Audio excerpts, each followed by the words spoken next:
Welcome back to Bitchy History, the irreverent history podcast that would like you to know that intersectionality should have been part of feminism from the very beginning, because the subjugation of women and the subjugation of every other oppressed minority has been part of the same system the whole damn time.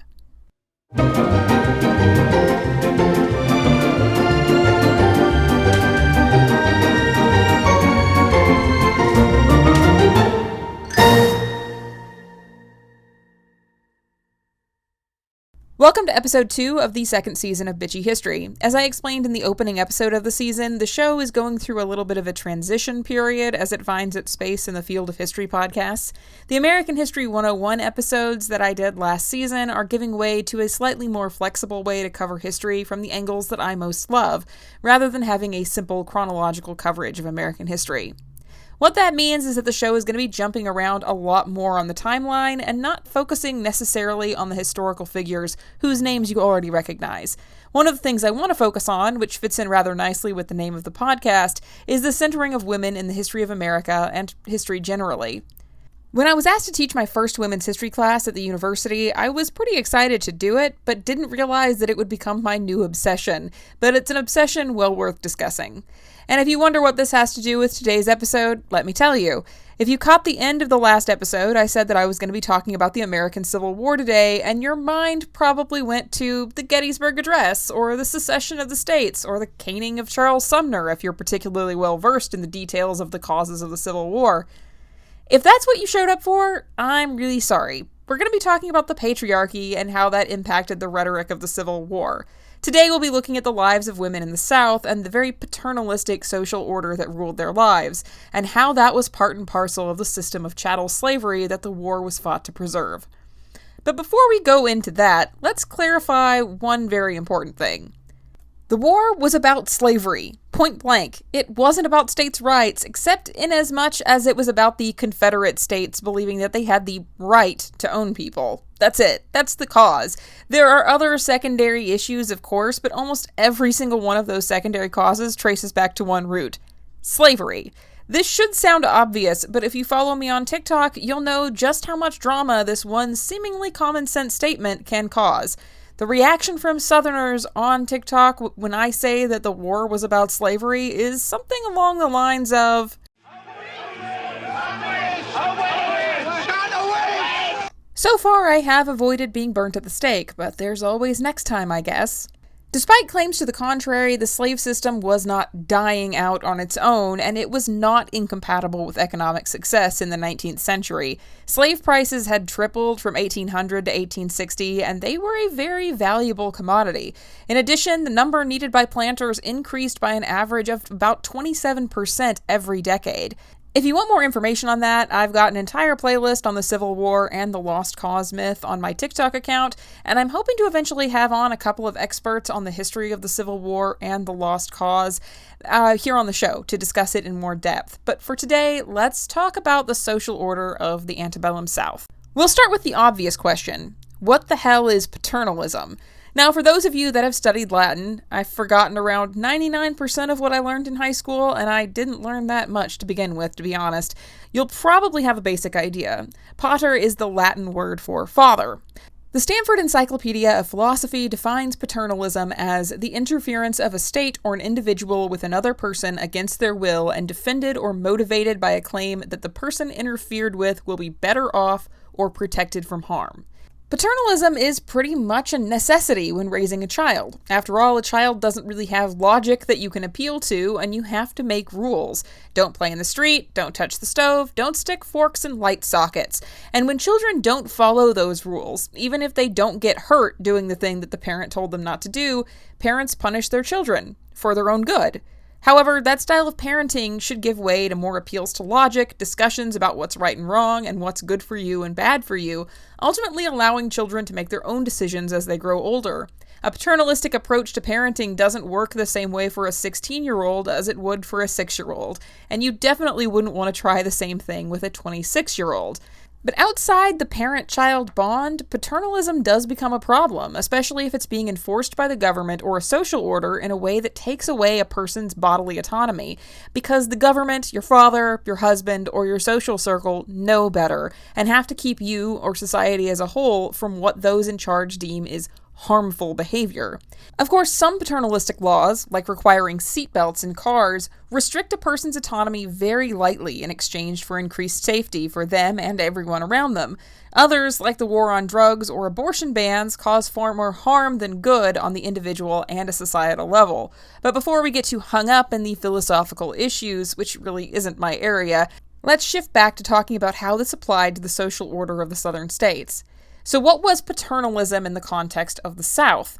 Paternalism was intrinsically a part of the social system of the South. It was involved in establishing the entire social order, from the hierarchy of class to the hierarchy of race, slavery, and gender. The social hierarchy of the South was incredibly stratified. It placed the plantation owner and his wife over the yeoman farmer and his wife. Below them was the poor whites who owned no land and their landless wives. All of these, no matter their economic status, were above freed blacks, slaves, and children. And climbing this social hierarchy was the American dream for most Southerners, much like the idiots who think that maybe one day they too can be millionaires if they just follow the advice of Dave Ramsey.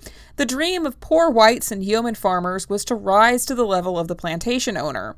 Instead of dreaming about gold toilets and a membership at Mar-a-Lago, they dreamed of possessing slaves. And when I say paternalism is related to the practice of slavery in the South, I want to clarify what I mean, because slavery was not actually paternalistic. Paternalism involves seeing someone as a child and believing that you're making these rules for their betterment or to protect them from harm, which is patently not what was occurring with slavery. Slavery was for the benefit of the enslaver, not the enslaved. So when it comes to the practice of slavery, paternalism is a social order that was used to justify slavery. It's the way slave owners would justify it to others, how they would justify it to themselves, how people still justify it today. You've heard it. The people who say, well, of course slavery was bad, but they learned useful skills. Or, of course slavery was wrong, but being enslaved allowed them to become civilized Christians, so it's not all bad. The other reason that paternalism was only an excuse for the slave owner is that for someone to be paternal to someone, they have to see them as a sentient being, rather than a commodity or a tool to be sold, traded, and used for the owner's benefit. And anyone who knows much of anything about the practice of chattel slavery in the South knows that slave owners didn't really feel much compunction to treat their property as human.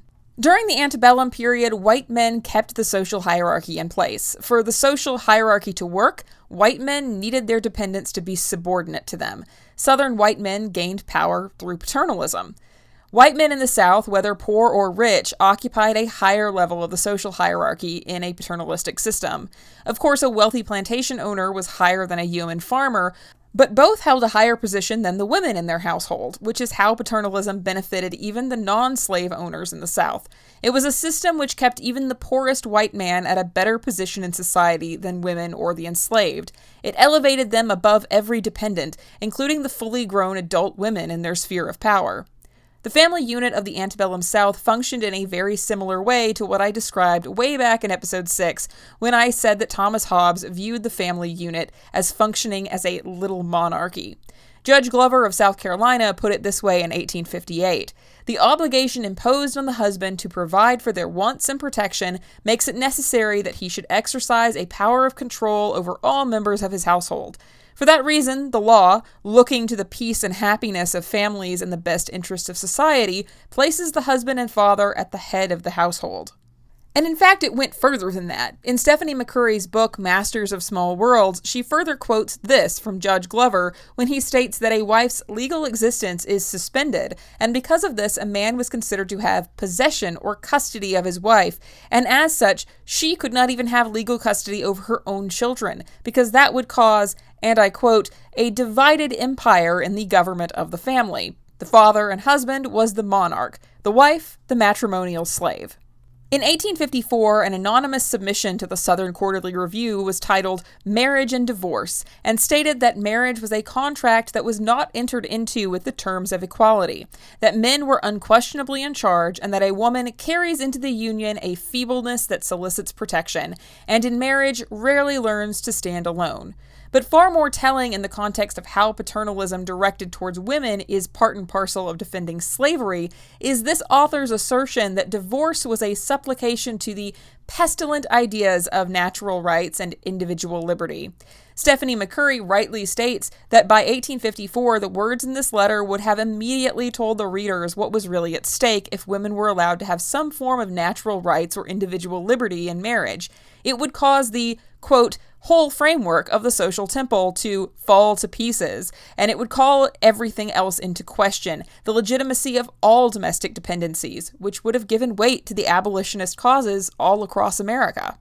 This, my dear listeners, is why intersectionality is so important. It's never been just about subjugating white women. For many, that was just a means to an end. If marriage dictated a woman's subordination to a man, then a man's dominance over a slave was also obviously a natural concept. The pro-slavery movement used gender to legitimize slavery by emphasizing women's natural subordinate state. In an 1856 issue of DeBow's Review, the Honorable Robert Toombs, who would later become the Secretary of State for the Confederacy, wrote that the subordination of the African is the normal, necessary, and proper condition. The white is the superior race, and the black the inferior. This sovereignty of right is justice, commonly called national justice, read by the light and revelations of nature's God. We can see this same rhetoric used in the Southern Quarterly Review in 1852 in reference to the enfranchisement of women. Women's condition certainly admit of improvement. Here, as in all other improvements, the good must be brought about by working with, not against, nature's laws. Everything counter to nature is abhorrent to nature, and the mental aberrations of women, which we are now discussing, excite at once pity and disgust, like those revolting physical deformities which the eye turns from with involuntary loathing. We are not undervaluers of women, rather we profess ourselves to be her advocate. Each can labor, each can strive, lovingly and earnestly, in her own sphere. Nature's signposts are within thee, and it were well for thee to learn and read them. And then there comes my favorite part of this article, where it all comes together and the author of this particular rant draws the connection for us between women's emancipation and slavery when he writes, "But the poison is spreading, and truly except that the fashion of the thing is a little newer, it is but a piece with black emancipation." I love it when the primary source just draws all of the conclusions for me, honestly. And then, like so many men's rights activists since him, the author waxes poetic for a bit on how women are inferior because he's bigger and stronger and he could definitely beat up a woman. If beings are created to different ends, it is impossible to consider them in the point of equality or inequality, except insofar as their differences are of a kind to still allow them to be cast in the same category. As, for instance, the man as animal is superior to the beast, the white man is, for the same reason, superior to the black. The woman, classed as man, must also be inferior, if only because she is inferior in corporeal strength. A female must necessarily be inferior to a male, so long as the latter has the power to knock her down. I have to say, it's always so telling how obsessed they are with hitting women. Now, I could go on at length quoting from this particular article. It's about 20 pages long, single-spaced, but I think you get the picture. The natural order of subservience was not just something that applied to women or to slaves, it applied to both of them. Pro-slavery advocates argued that slavery was natural. To the pro-slavery South, abolitionism was intrinsically linked to the movement for women's rights and suffrage as well. The slave-owning wealthy cast abolition as an attack on the very social order that made all men, even the yeoman farmer with no skin in the game of slavery, the master of his own home. Even men who were lower class and not slave owners benefited economically from the practice of slavery and socially from the practice of paternalism. Every white man in the South had inherent power due to his race and gender. No matter how poor you were always the social better of someone else if you were white and male. So pull that particular tidbit out the next time a dude says, most people didn't even own slaves, so clearly the war couldn't have been about slavery.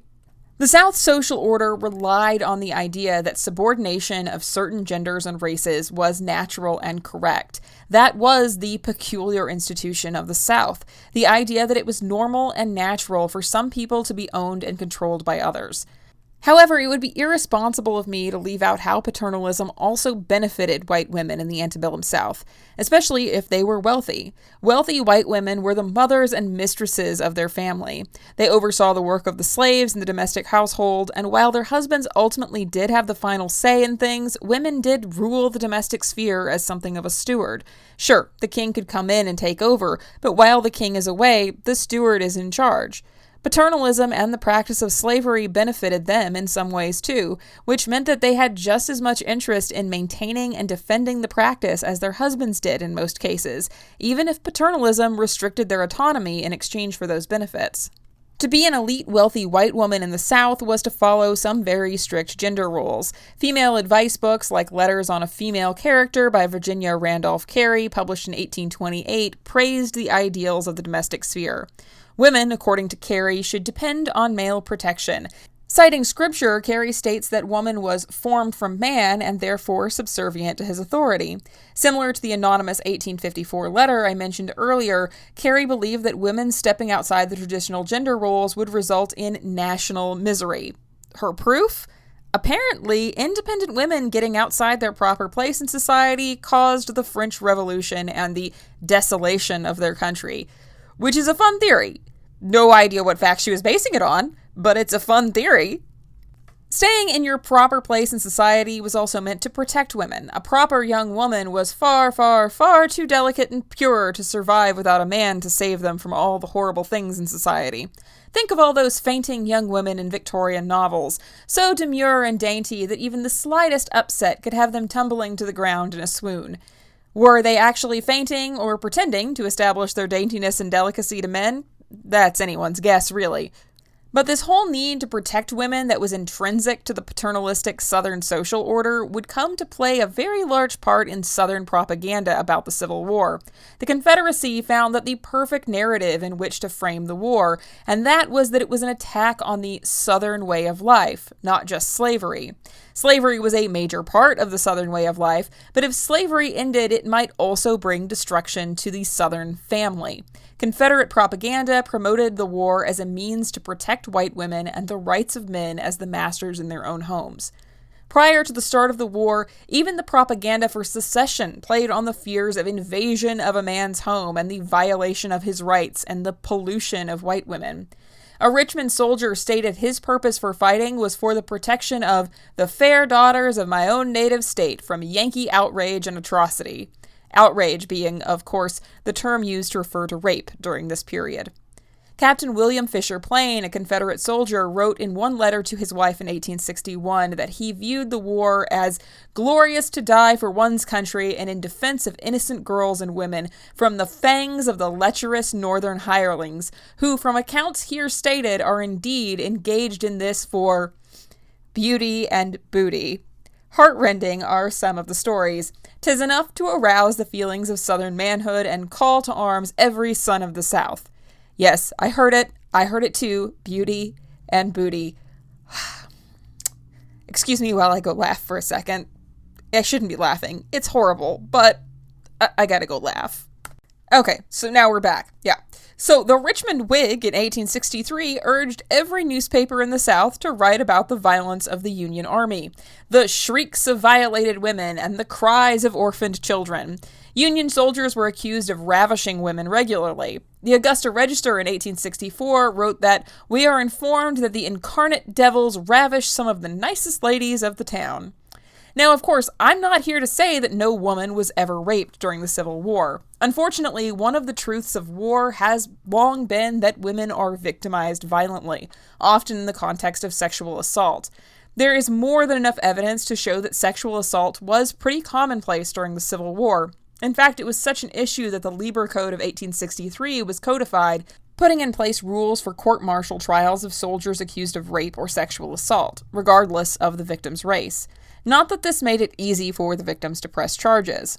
However, throughout the war, around 400 to 450 men were prosecuted for sexual violence on the Union side of the war.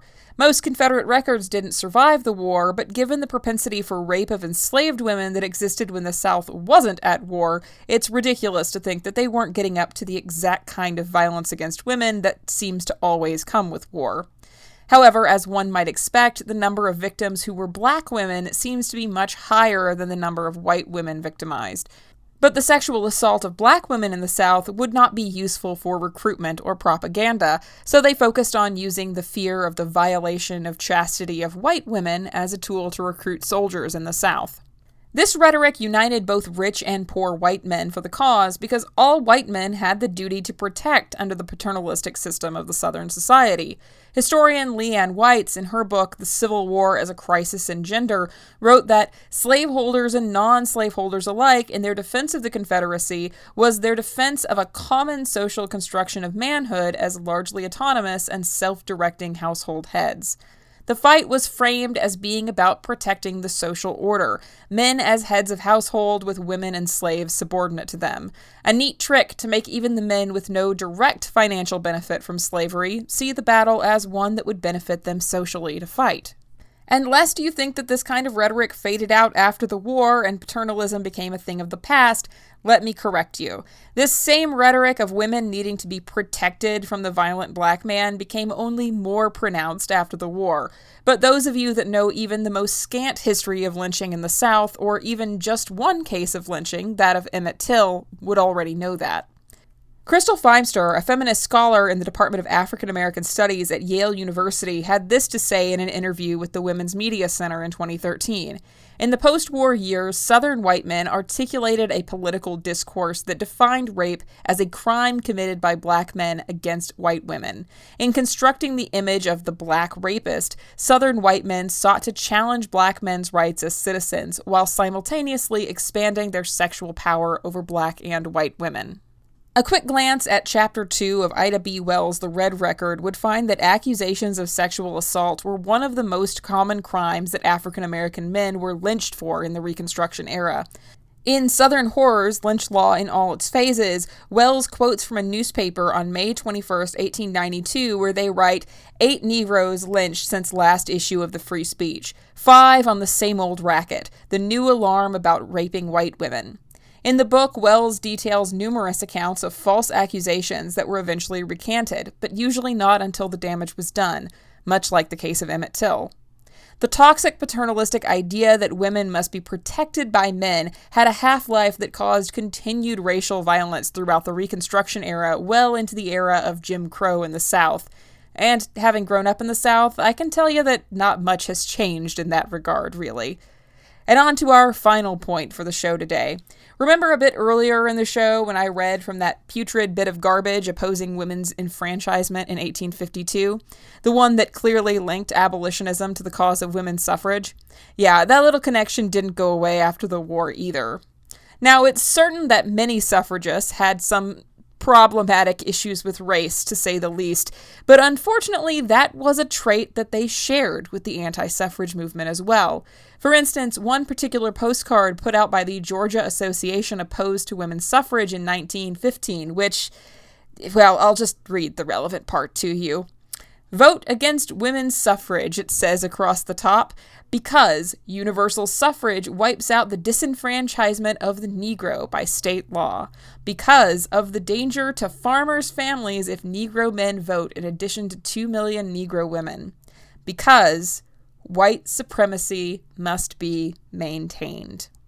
Included with this postcard was an article entitled The Places Assigned to Men and Women, in which former President Grover Cleveland expounded on, you guessed it, the natural place of men and women, where men make all the decisions and protect women from the outside world.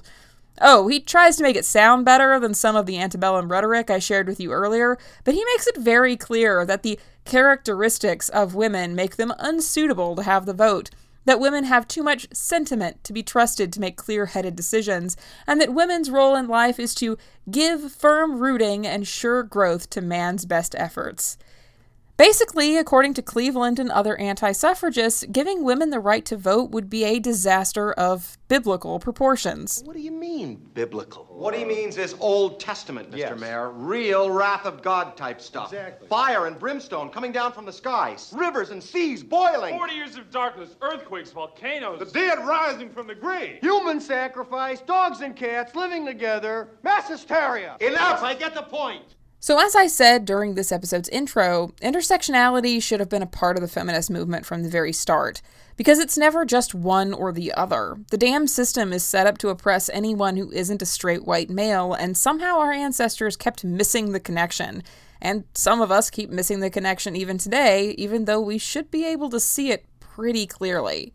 We all need to do better. Especially white women, because people who want to oppress others are hilariously a lot less discriminatory than we think. They'll take the power from anyone.